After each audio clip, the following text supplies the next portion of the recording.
Esti de fringant! Kind of realize, hey, even though I love music and music is cool compared to like being, well, I was going to say compared to being a dentist, but being a dentist is cool too if that's what you want to be. Essentially, what I'm trying to say is like, even in being a musician, you have to be careful not to identify as only being a musician.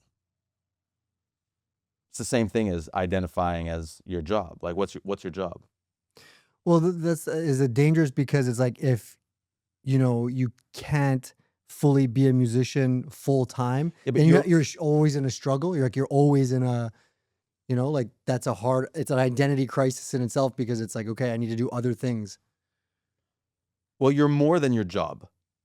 Yeah. Regardless of if you like your job or if you don't like your job. So that being said, what are you then? Well, Yeah. okay, like you are the best example, right? Like, Thank you. you're like music. If you had the choice, you'd only do music. Yeah, but I realize, like that whole "who are you?" Like, we're not in a vacuum. I find I'm a better musician. Okay, sorry. What is not in a vacuum mean? Because you said it last time. I don't know. We're not in a vacuum. I don't know what a vacuum is. like, yes, if I could only do music to sustain myself and my family financially, then I would. But at the same time, I think the more things I do, the better musician I am, the better artist I am. Because if you're just one thing, like in a vacuum, I'm only an artist, it's like, well, what are you in relation to the world that you live in?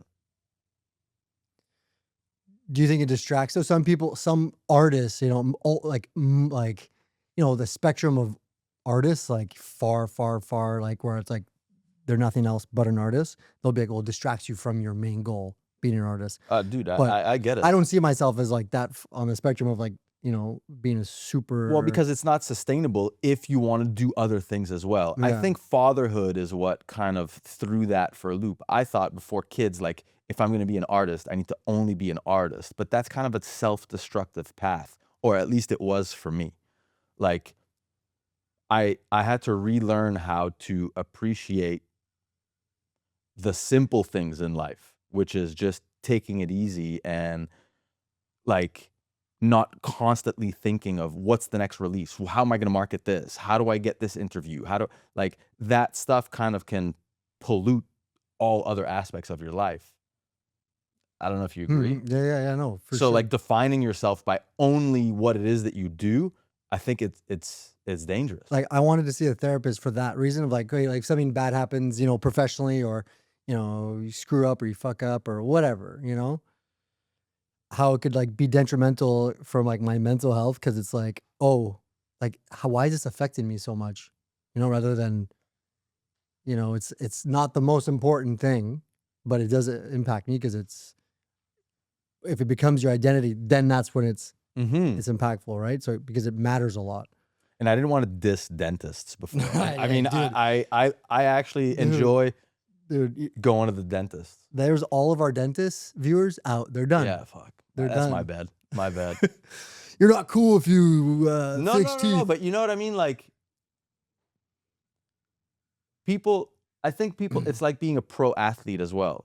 People think that like being a pro athlete, it's the glitz and the glam, but it's the discipline and the hard work that's really, well, I guess to each their own. That's what I find interesting with athletes. But there's like I don't give a shit about the money and the cars that they drive. It's like I like reading about their workouts and like how, I'm a fan. I'm a Kobe fan.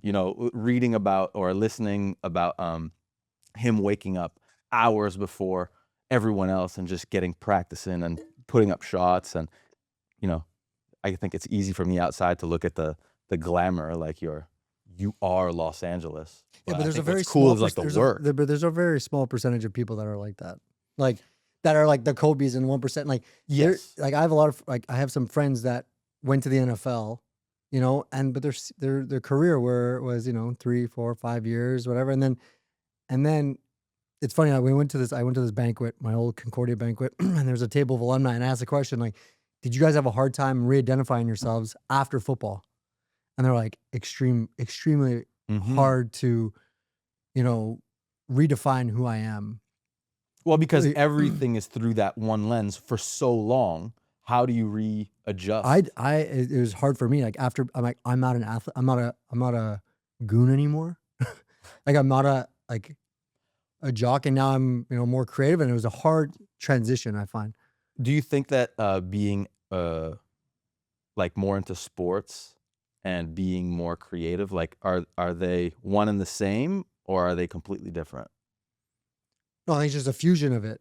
Mm-hmm. You know, like when I'm around like a room full of artists, I don't really feel at home, or I don't feel, you know. But when I'm in a room of just athletes as well, I don't feel like I belong as well. Do you consider yourself to be an athlete? Yeah, full Nice, athlete. nice. Yeah, yeah. That likes creative things.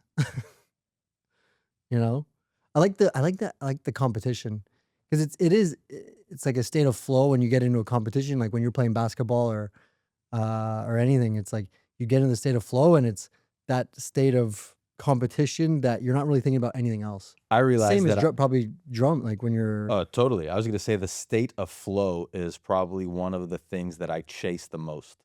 mm, you're not thinking about the past, you're not thinking about the future. You're thinking about like what's Mm-hmm. The and meditative right now. isn't it? I get the state of flow when I'm full play with my daughter. Mm-hmm. Like when I'm in her world,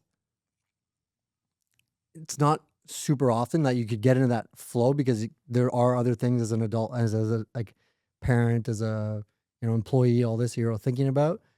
But it's so nice when you're not thinking about that stuff and you're just like fully like playing with your kid, and they think that you're part of their imagination, you Yeah, know, yeah, like yeah. In their world. so it's just interesting that I just made that connection now. That's a beautiful thing. I think it was hard for me to access that at first when I became a father. It was almost like it was almost too much vulnerability towards myself, and I had a lot of fear, and I realized that I really needed to get over that aspect of not being able to access my vulnerability with my kids. I think it scared me too much, Mm. and I'm proud to say that I can access that now, Hell yeah. and how beautiful that is to be able to share those moments with my daughters, man. It's what a blast. And I forget in which book it was, I read, if you want to get 20 minutes of quality time with someone that you love, you need to account for or set aside 4 hours, because you don't just hop into quality time. You kind of get to it. And you can access it in 20 minutes if you're lucky. And also in a 4-hour span, you could not access it. It's just that you don't just put aside 20 minutes of quality time. You don't just spend quality time. It needs to, I guess I'm long-winded, but what I'm trying to say is like you need to spend time with your kids, because that time is time you'll never get back. Yeah. Yeah, I'm like grasping at it right now. Charlie's just like so so cute. She like everything I'm doing, she's like, "What are you doing? What are you doing? What are you doing? What are you doing?" It's really good. So our guest today, you want to talk about a little bit like our guest and like kind of like what's your connection to you? Fabrice Ville. Yeah. Yeah. He was my coach. We went to the same high school and CEGEP. He was older than me. He still is older than me. I won my first provincial championship in basketball with him. So I had very intense formative years with him, and I was always very in awe of his, in French we say son parcours. So he became a lawyer, but then realized that it wasn't really for him, which is a big move. I think, you know, when you go to school, especially in law, and you realize, that's not what I want to do, and then you pivot, and he went into more, not social work, but he started Pour Trois Points, which is, well, I'll let him talk about it, but essentially more along the the lines of coaching and mentoring. So I'm excited. I'm excited to talk to him. Ben, on va plonger directement.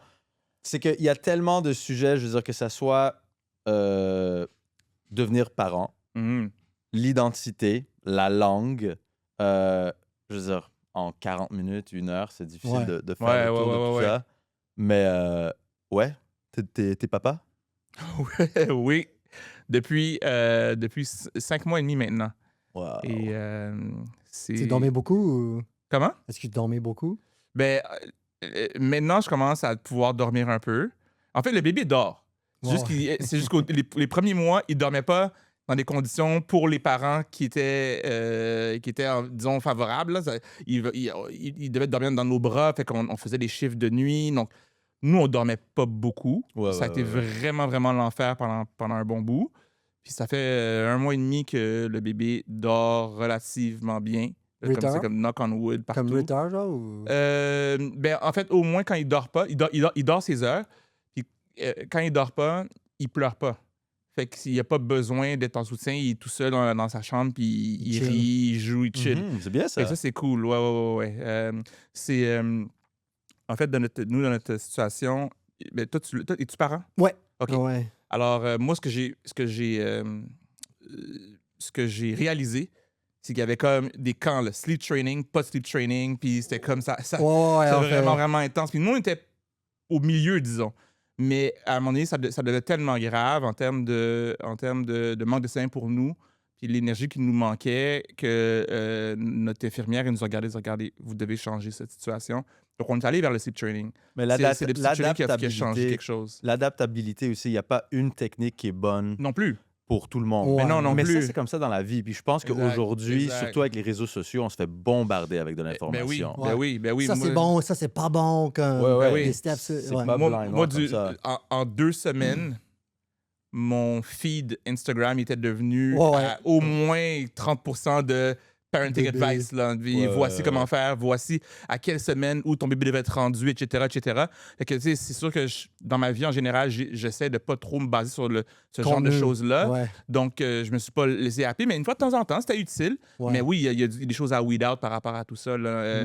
Est-ce que ton enfant, c'est un garçon ou une fille? Un garçon. Moi, j'ai 2 filles. Une fille. Ouais. Est-ce que tu considères que ton bébé est québécois? Oh! Je me suis jamais posé la question. Si je devais y répondre, tu sais, puis ça revient, je pense qu'il y a un lien aussi. Est-ce que moi, je suis québécois? Puis ça, j'imagine qu'on va y revenir aussi. Mais je me suis jamais posé la question parce que, puis là, je le vis par rapport à moi aussi, mais mon enfant en particulier est né d'une relation avec ma copine qui vient de Québec, québécoise, d'ascendance canadienne-française. Québec souche? Comment? Québec de souche? Ouais, moi, il vient d'apprendre. Il vient d'apprendre.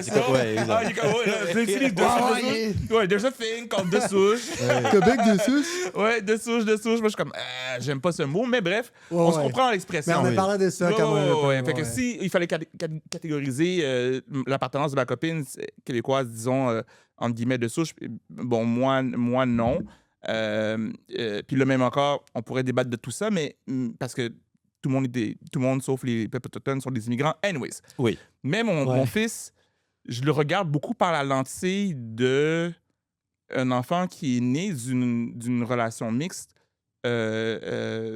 origine haïtienne, origine québécoise de souche. Puis à travers tout ça, même mon expérience à moi de personne d'origine haïtienne, je ne veux pas l'imposer à mon fils parce qu'il ne va pas vivre la même expérience. On n'est pas à la même époque, c'est pas les mêmes parents avec les mêmes origines. Donc, j'ai pas de mots. En fait, honnêtement, j'ai pas énormément de mots pour définir qu'est-ce que mon fils est. Je veux le plus possible protéger comment lui va pouvoir se définir sur ce territoire-ci. Tu sais. Mais après ça, j'ai vécu des choses où je veux comme parent être en soutien à son développement. Mais techniquement parlant, pour dire ça très simple, je le vois comme un Québécois. Après ça, est-ce que je le vois comme un Québécois avec toute la charge qu'on peut imaginer? Il y a 8 millions de personnes sur le territoire, il y a 8 millions de personnes qui ont des définitions différentes, right? So, Ben, c'est ce qui est intéressant, c'est que exactement chaque expérience de chaque Québécois, mais chaque être humain est valide exact, et unique. exact. Alors, tu sais, ça, c'est quelque chose qu'on voit aussi dans les commentaires avec les clips du podcast, c'est que on dirait qu'il y a beaucoup de gens qui disent non, ça se peut pas, ou non, that's not right, c'est comme, ben en fait, selon toi, Exact. ça ressort, ou selon Exact. toi, c'est différent, mais je veux dire. Est-ce que je peux dire quelque chose par rapport à ça? Parce que j'ai vécu des expériences récentes où, puis pas juste récentes, et moins récentes aussi, où des gens le font beaucoup vis-à-vis de moi par rapport à les attentes qu'ils peuvent avoir de ce qu'on peut appeler l'identité noire, mais there's no such a thing comme l'identité noire qui est monolithique. Ou ça va être des personnes blanches qui vont avoir cette projection-là sur c'est quoi en fait un noir. Mais des fois, les personnes vont, même quand je décris ma vie, j'écris juste ma vie, là. Moi, ce que j'ai vécu. Ton vécu, ouais. Parce que c'est pas supposé être ça. Parce que ça correspond pas. Et les gens sont même triggered par le fait que mon expérience correspond pas tout le temps à leurs attentes. Et donc, c'est même plus une question même de débat intellectuel. C'est comme je suis triggered parce que tu n'es pas la personne que tu es supposé être. Je suis comme, ben oui, je suis Fabrice. Pour eux. Pour eux. Ouais, exact, ouais. exact. Et donc, ça devient vraiment intéressant. Tu peux cette donner un exemple de question-là. ça? Tu peux donner comme un exemple? Oui, je peux donner un exemple. Je peux donner un exemple. Je vais te donner une très grande généralité. Juste le fait que j'ai fréquenté des collèges privés toute ma vie, pour certaines personnes, ça veut rien dire, c'est correct. Mais pour certaines personnes, c'est quelque chose qui est comme fils de riche, ou t'es supposé être autre chose. Nous, les personnes noires, on fréquente pas les collèges privés, alors que c'est faux. Donc, c'est basé sur peut-être la personne qui a vécu son expérience, mais qui pense que son expérience devrait être l'expérience pour tout le monde. Donc là, finalement, moi, je deviens moins noir parce que mes parents ont payé l'école privée. C'est comme... puis ça devient justement comment est-ce que une expérience individuelle ça doit être la norme pour tout le monde. So, À quel âge t'as comme you started to realize that? which like, part? Understanding that, like, About black identity or Yeah, about private. or you started schooling. becoming aware that like you were getting those questions and like you felt you were hyper aware of like Well, the, those the questions prejudice, I guess. Those questions have come fairly recently in terms of, I guess that those questions have come when I started like working in the media and like, you know, it like sort of implicitly came for some people again with some expectations of what I'm supposed to do as a representative of the community. So c'est comme moi je suis conscient que j'arrive là, je prends une place dans l'espace public, je suis conscient que je viens avec mes identités collectives aussi. Donc je vais pas les oublier, mais je viens aussi en tant que personne unique. Mais je pense que pour certaines personnes, ça devient, mais je suis représentant et je respecte ça parce qu'il y en a pas beaucoup, il y a beaucoup de ça. Donc je veux pas comme dismiss ça complètement, mais c'est à ce moment-là que c'est commencé à arriver. Je dis, oh, est-ce que je suis juste moi ou je suis le représentant de quelqu'un d'autre? C'est drôle parce que moi, récemment, récemment, dans les dernières années, j'ai eu ces questionnements-là. Est-ce que je suis ce que je pensais que mes parents voulaient que je sois?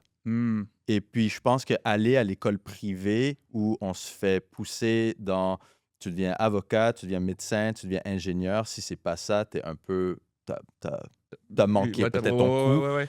Puis, moi, on m'a toujours dit, t'aurais dû devenir avocat, t'aurais dû aller en droit, t'aurais dû aller en droit. Et j'ai repoussé ça. Finalement, j'ai été au HEC. Not that big of a stretch, mais complètement différent. Mais je me réveille à un moment donné en me disant, ouf, genre, qu'est-ce que moi, je veux réellement pour Julien? Ouais. Pas ce que je pense que ma mère aurait voulu, ce que mon père aurait voulu, ce que la société voudrait, ce qui est célébré aussi, qu'est-ce qui est mis de l'avant comme étant cool, pas cool. Comme, en fait, what do I want for me? But that's a part of like just getting older, right? Like you get, because when you're younger, it's hard to get that identity of like, oh, like have that awareness. If you have that awareness at really young, you're like, okay, you're very intellectually aware when when you're that young and you know exactly what you want to do.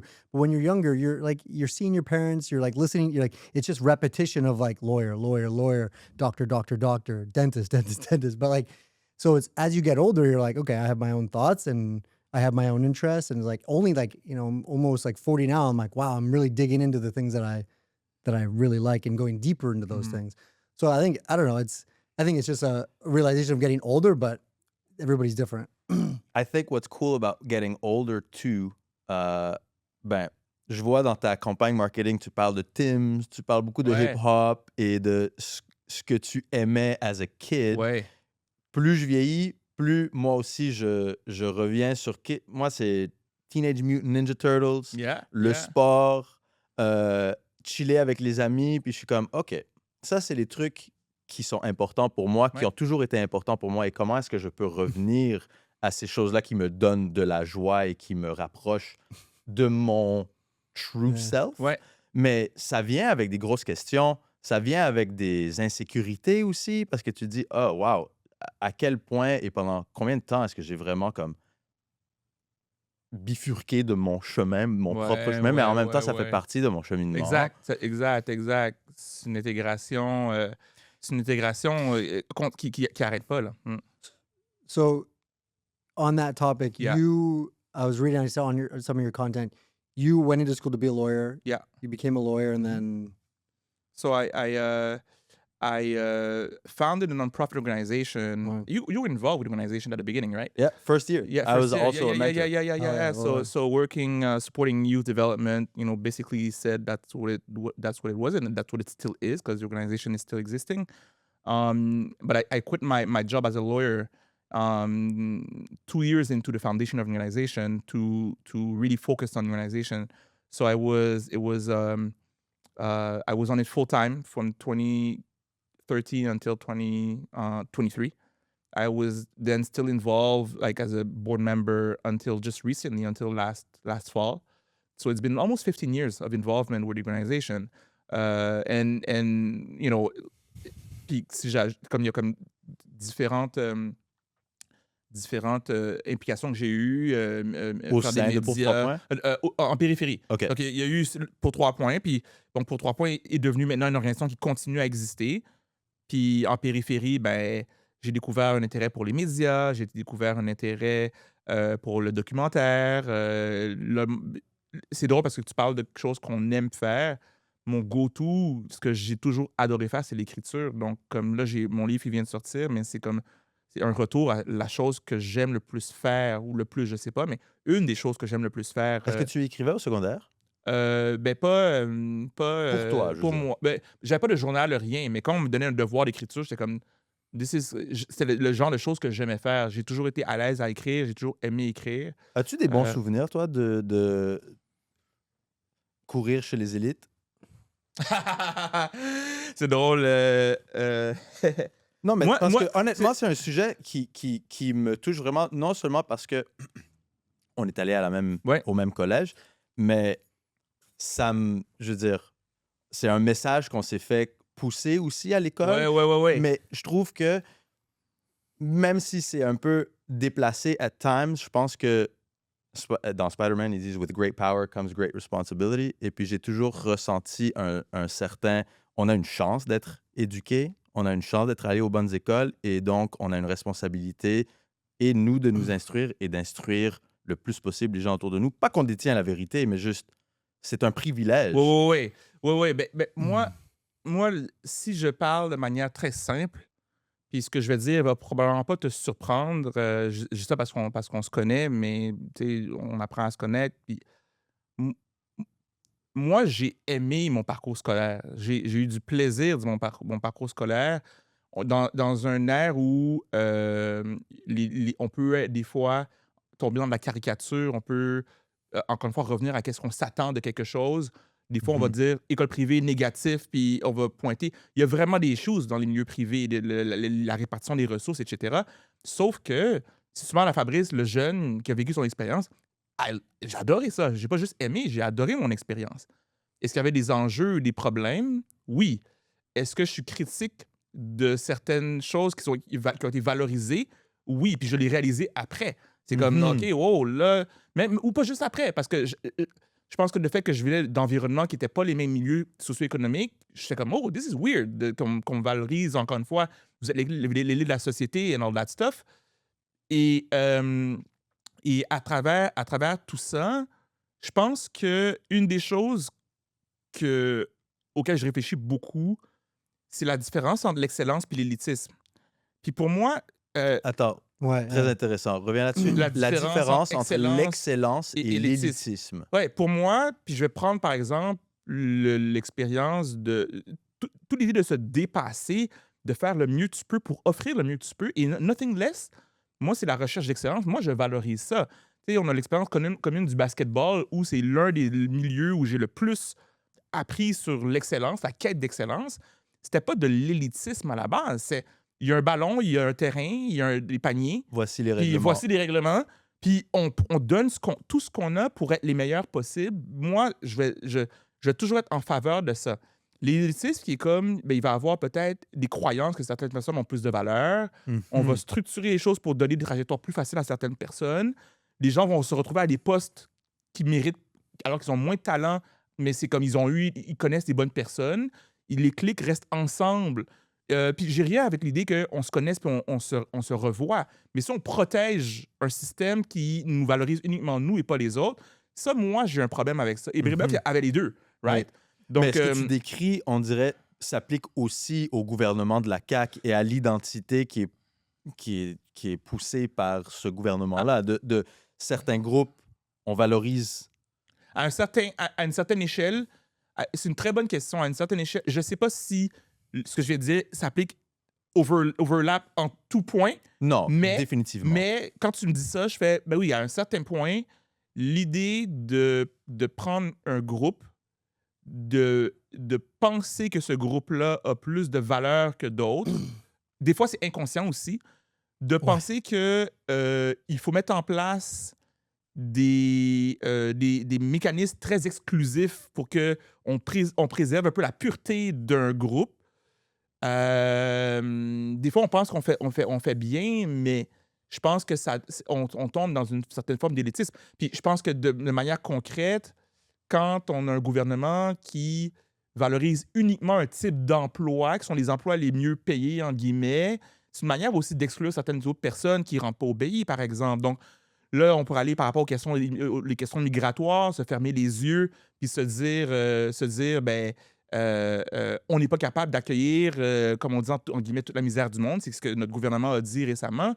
Ben, finalement, c'est parce qu'on ne comprend pas la valeur de l'humain, on ne comprend pas ce qui se passe dans le monde. On ne comprend pas que le territoire québécois, oui, il y a des frontières, mais c'est des frontières fictives, c'est des inventions. Donc, si le monde nous amène à devoir accueillir des migrants, entre autres parce que le Nord a créé des problèmes dans le Sud, puis qu'on continue à faire, non, nous, on ferme nos portes puis on protège notre territoire, c'est parce que... Quand on a bénéficié pendant tellement d'années de cette inégalité-là. Ben oui, exact. On se retrouve vraiment... Je pense qu'il y a une question morale. Il y a une question morale qui est comme, ben, is this right? Mais moi, au-delà de la question morale, c'est que c'est une inconscience de dans quel monde on vit. Les crises migratoires vont continuer pendant des décennies. Le Québec ne va pas pouvoir s'en sauver. Et nous sommes tous issus d'une migration quelconque. Voilà. Et ça me fait réaliser aussi souvent dans les commentaires. Are you following? Yeah. No, I love it. I'm good. How's your French? Yeah, sorry about that. No, dude, I love it. Okay, Yeah, cool. Full. Yeah. Fucking guy. No, but I'm... No, I know, appreciate the love. Yeah. Ben là, j'ai perdu mon On parlait du gouvernement, les crises migratoires. Les crises migratoires. Ben juste le fait de... c'est ça. Dans les commentaires, souvent, tu sais, encore des Anglais qui chialent ou encore du monde qui réalise pas qu'ils sont bien accueillis ici au Québec qu'ailleurs. C'est comme... Je réalise à quel point je suis chanceux d'être né ici et je réalise aussi que mon bagage culturel, dépendamment de à quelle époque ma famille a choisi d'émigrer, vient avec un différent poids. Et puis, c'est fascinant parce que tu réalises à quel point on a gagné dans la loto 100%. d'être né ici, Ouais. d'être en santé, d'être éduqué, tu sais, je veux dire, j'ai une famille qui m'aime. Je veux dire, c'est la loto, ça. Puis à travers ça, tu sais, moi, je vais le dire, puis je partage à 100%, comme quand j'étais jeune, quand je voyageais un peu avec l'idée qu'un jour j'allais déménager, qu'il allait avoir un endroit mieux que le Québec pour moi. Hmm. J'ai voyagé à plusieurs endroits, puis à chaque fois je reviens à la maison, je pense que le Québec, c'est la place que j'aime mieux. Moi Donc, aussi. je suis vraiment, Ouais. vraiment, vraiment bien. Mais la chose qui est particulière, la chose qui est particulière par rapport à la gratitude, au nombre de fois que je me suis fait demander de dire que je suis reconnaissant, je suis comme, hey, wait a minute. Je suis reconnaissant d'être en vie. Est-ce que je me lève chaque matin pour dire, oh, I'm grateful to be alive? Non, j'ai pas besoin de le dire.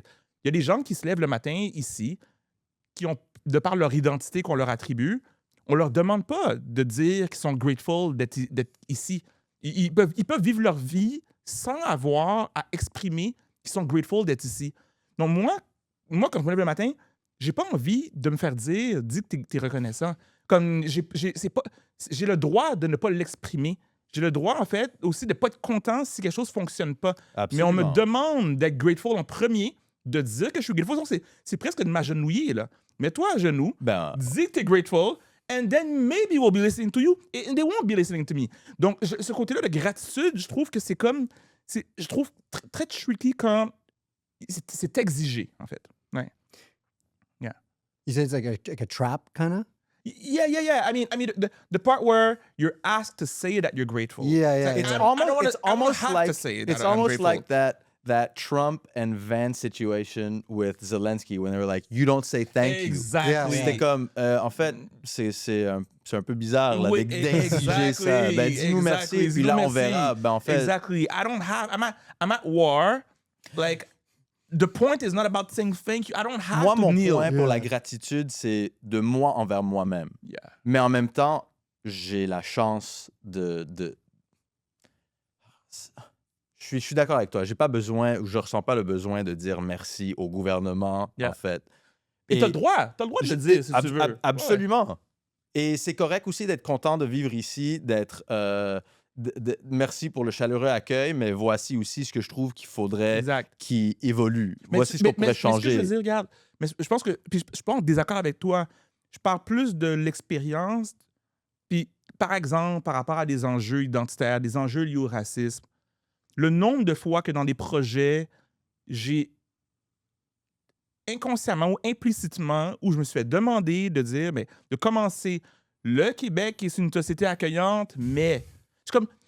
Je peux-tu commencer la phrase straight to the point? J'ai pas besoin d'être obligé de toujours conforter en premier pour être écouté. I'm part of the Are there specific territory. people or specific things that make you feel like that, like in the media or anything, or like what's? Oh, it the- has happened. I mean, Ouais. I've done it. I've done it personally. Ouais, Like ouais. the number of times that I wrote stuff, and I felt like I had to say, Although like it's like Yeah, giving yeah. feedback, Every- but saying like you things really are- do this, but yeah, Yeah. and that's the problem. And you know, at some point, to me, at some point, you know, if we're a family, let's call it like that. If we're a family, and there's kids, we've been talking about kids, and some kids don't eat. The kid who sees the other kid not eating shouldn't have to tell parents, you know what, generally we eat great. but today, Yeah. I'm seeing that Yeah. it's there's a kid problem. over there that I don't know if you could see Exactly. that's not eating. You know, can I just say that he's not eating? You know, please, can I just go straight to the point? Let's assume that I'm part of the family. Let's assume that I'm happy to be here. Yeah. I'm just talking that I'm just saying that Yeah. my brother is not eating. Yeah.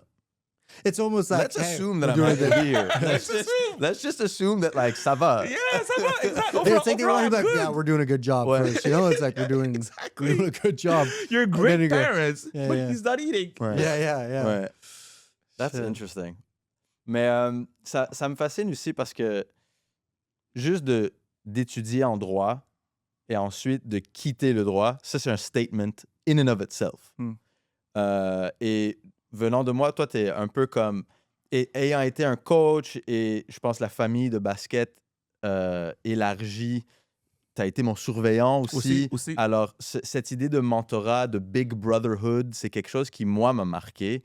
Et de un, j'apprécie beaucoup tout ce que tu as fait, tu sais, et pour moi et pour plein d'enfants. Ah, merci. Juste dans la capacité de questionner, jamais me sentir comme s'il y avait de mauvaises questions, de me donner ton explication ou ton opinion, mais jamais en disant c'est la seule et unique façon. Mhm. Et puis, all this to say, quitter le droit pour te lancer dans le mentorat, le coaching de vie, surtout pour des enfants qui n'ont pas eu les mêmes opportunités que nous, I think it's very commendable. Thank you. Thank Mm. you. How do you feel now 10 years after that move or 13 years after that move? How do you feel? Do you feel like that was the right move? And do you feel like your life is still evolving? Do you feel like you found what you want to do? Your identity as well? Like, you know, before you were looking, you quit being a lawyer, but now you think you're on more of that path? Or is it always just going to be evolving into something else? That's a good question. So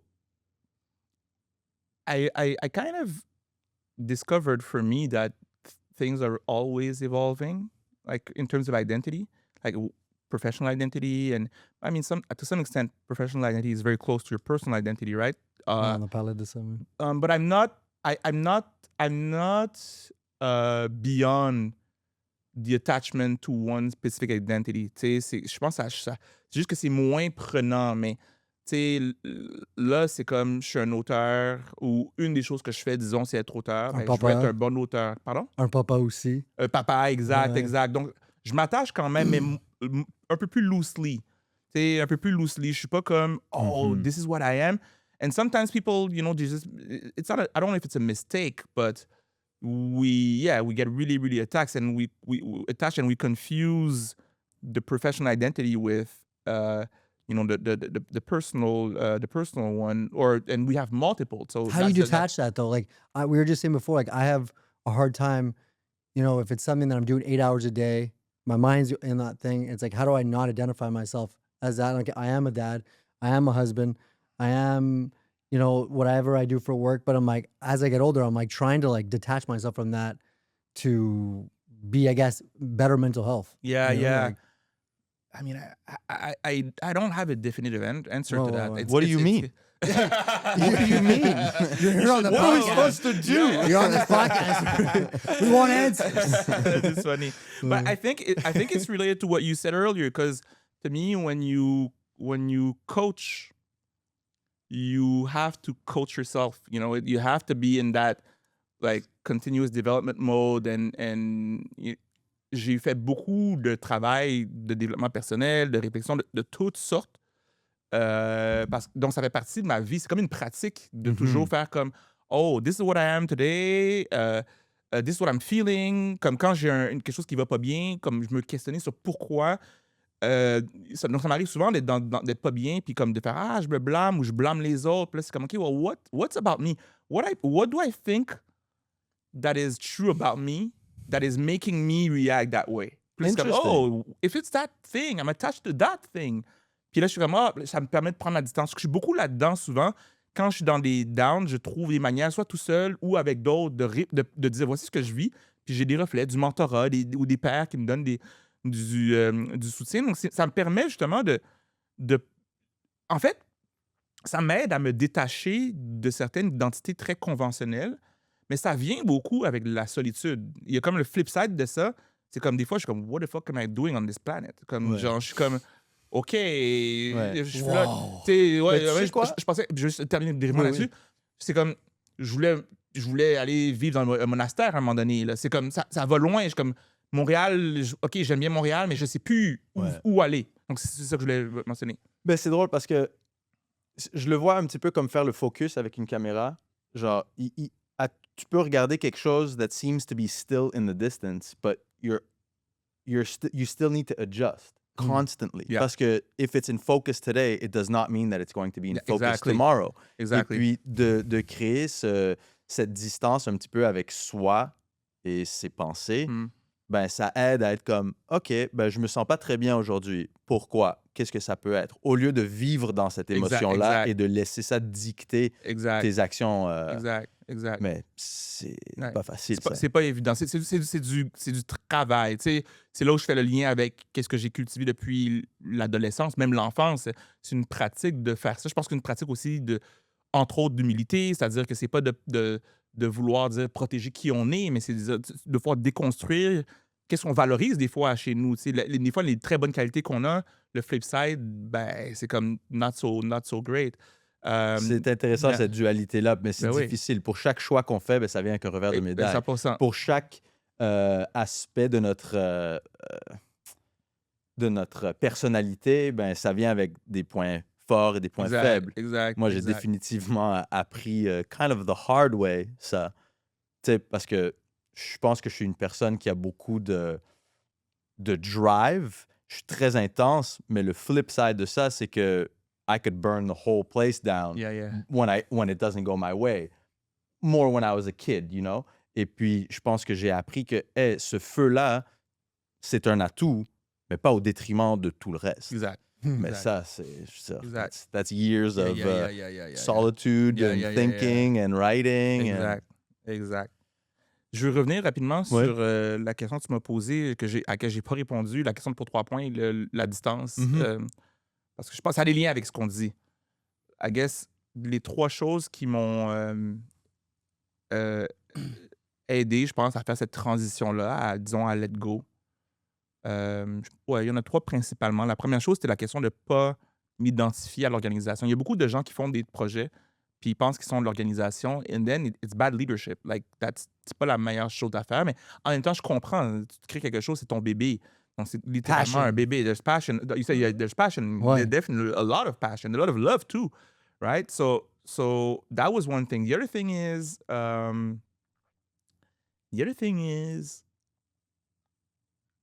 I guess it's also related to so many things are related to identities, but I wish and I hope that Pour 3 Points will be doing well in the future. Mhm. But I also left with the understanding that organizations and anything in this world live and die. There's birth, there's death.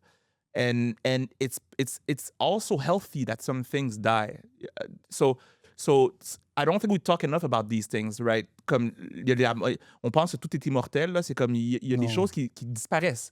Et ça permet à d'autres choses d'arriver. So that was part of my reflection. And permanence. I hope that Pour 3 Points will remain and will continue.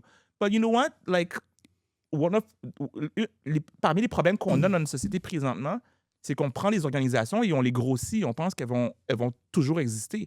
Sometimes they should be dying. And the third part, qui est peut-être plus, disons, ça a été émouvant pour moi, mais c'est d'être satisfait du travail accompli avec les gens avec qui j'ai travaillé. Mhm. So, Pour 3 Points is still living in all these people qui ont passé à travers l'organisation, que ce soit les donateurs, les jeunes, les coachs. Like, they all took part of it, they contributed. And I see Pour 3 Points, like that is out there, even though it's not the formal organization. So Mhm. that's a great part. The youth, you know, they're becoming, c'est des grown-ups. Hier, je prenais un café avec une fille qui est rendue consultante en d'affaires. Je suis comme, c'est so cool, tu sais. Ben, quand tu es surveillant ou quand tu travailles avec des jeunes, quand il y a une génération qui devient, qui grandit, qui vieillit, après ça, tu les recroises, tu te dis genre, wow, C'est incroyable. c'est incroyable. I used to be like a director at a Incroyable. football school, and Mhm. you know, it's been 20 years, and it's been 15 years, and like the kids are full adults, they're playing football as well, and it's like, then they're like, "Yo, you coach, like you're the director of this football, like, thank you." It was one of my Yeah. my favorite, and I was like, I definitely miss that now. Like I used to do that. Now I'm like, I definitely want to get back into the coaching because that's fulfillment. Because you go for a coffee and you're like, oh, I impacted your life in a certain way. Yeah. You know? I was having lunch. I was having lunch with a friend of mine who's really involved in tech and entrepreneurship, and he knows a lot about AI. And what we were talking about a couple of minutes ago was quite scary in terms of how AI and will automation will replace so many jobs. And I'm not saying something that is surprising, but when you have when you talk about dive it, into exactly it. when you go deep into it, it's like in 15 years, it's happening. It's been around for like 2 years, and then boom, it's gonna explode. So we were talking about the types of jobs that will disappear, and like some of the jobs that I did, and we were talking about a lawyer and selling shoes, Foot Locker and stuff. Those things will disappear. Lawyer maybe not, probably will be transformed, but many lawyers, but it's certainly transforming. exactly, Definitely. exactly. And then like we were talking about the coaching, and it's like, well, like it will change, but we were not able to say that it will be transformed as easily as other jobs. So everything that It's is about emotionally relationship, based. emotions, Yeah. relationships, you can't put that in a system and you code it Yeah. yet. Life experience. Life and- experience, yeah. human Well, how connection. do you? That's like quantifying Exactly. soul. You Yeah. you can't. You Yeah. can't. Or you can't yet. Yeah, but I yeah. believe at this point in time that you can't. And hopefully we won't be able to do it. I wouldn't, you know. But see, He's like, he's hesitating. Okay, well, maybe. It cuts to 10 years. Oh, So there you go, robot. shit. all right, I'm a robot now. Yeah. I've been thinking of becoming AI myself, but I don't know where to start really. Like, Yeah. well, I want to jump into so many other subjects, but I'm like, Yeah. are we pressed for time? No, like we're still good. Where do you think, like, I guess the Quebec culture is right now? Like, in your opinion, like, because I feel like you're doing the rounds, your media rounds. You've written a new book, so like, where do you think the state of Quebec is culturally? Yeah, I guess like the temperature of Quebec. I know it's a big question, but I feel like you're a good person to. Man.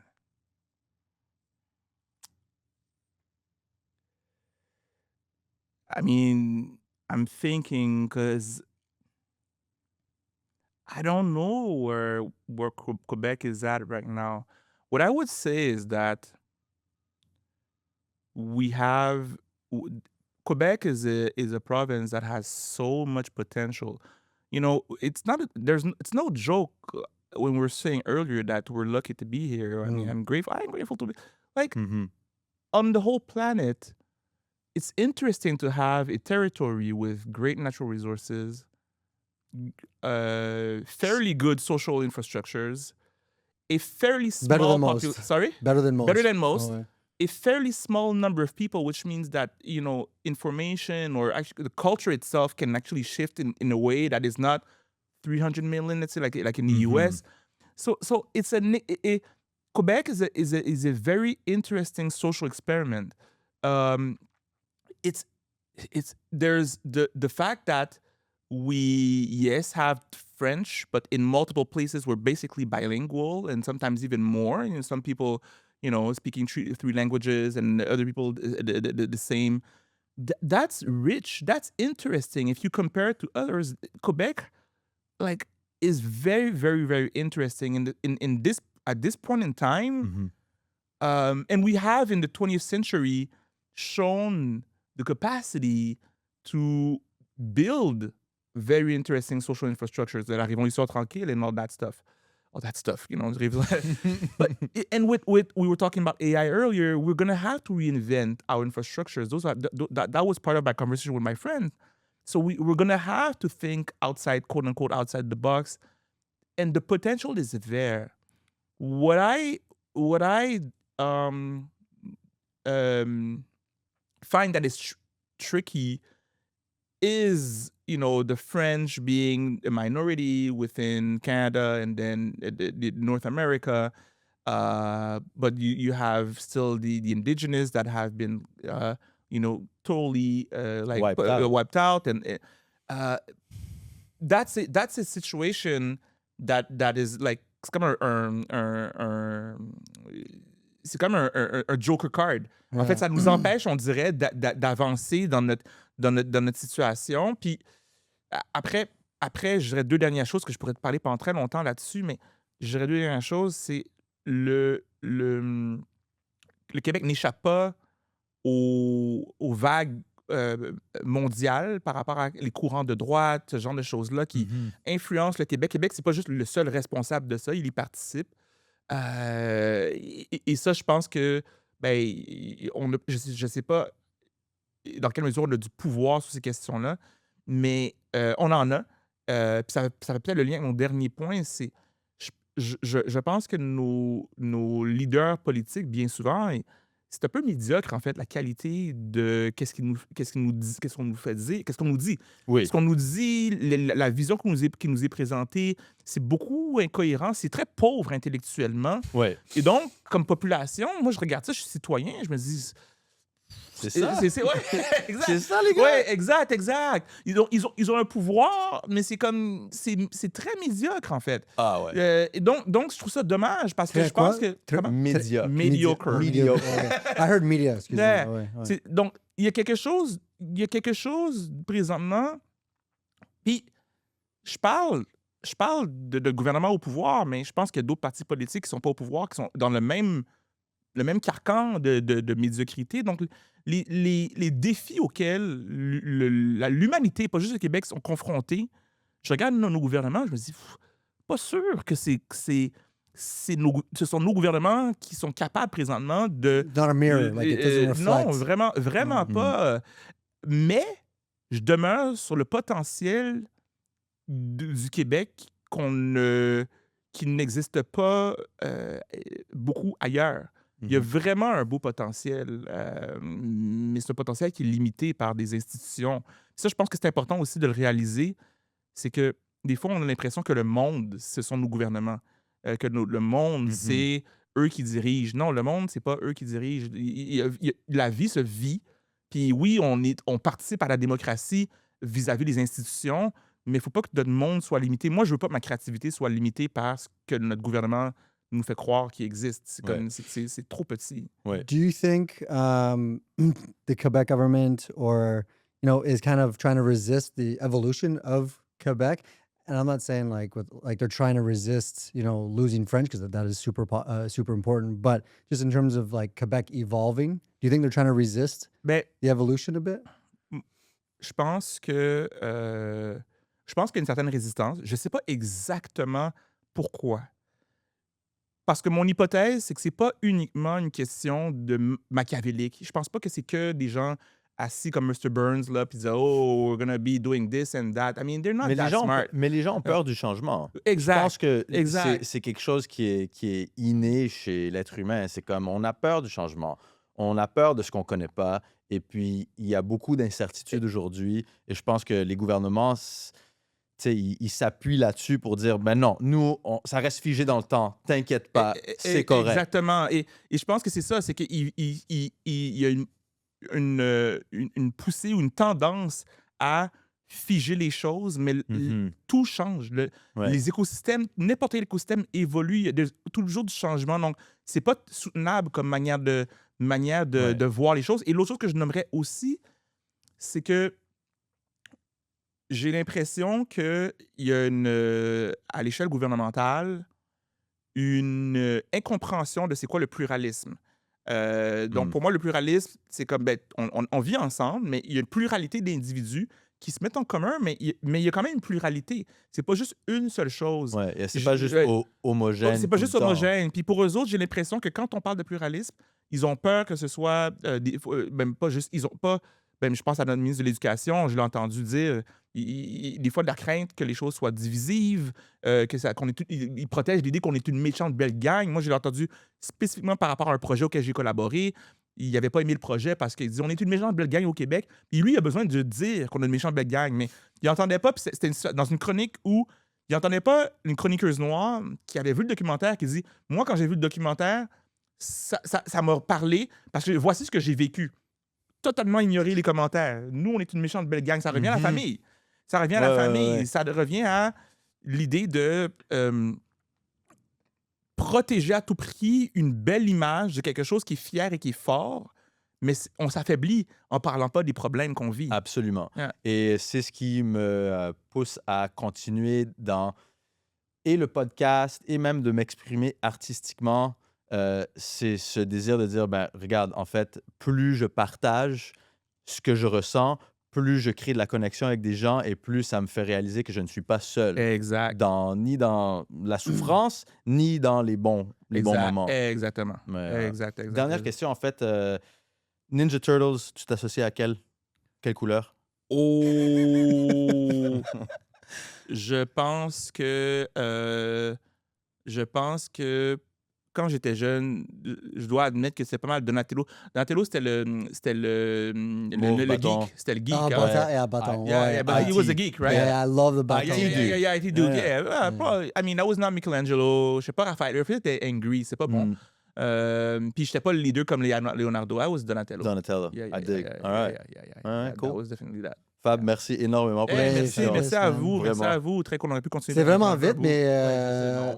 Oui, on peut continuer pendant des heures. Mais... Ouais. Pas de problème, pas de stress. Steve Franglais!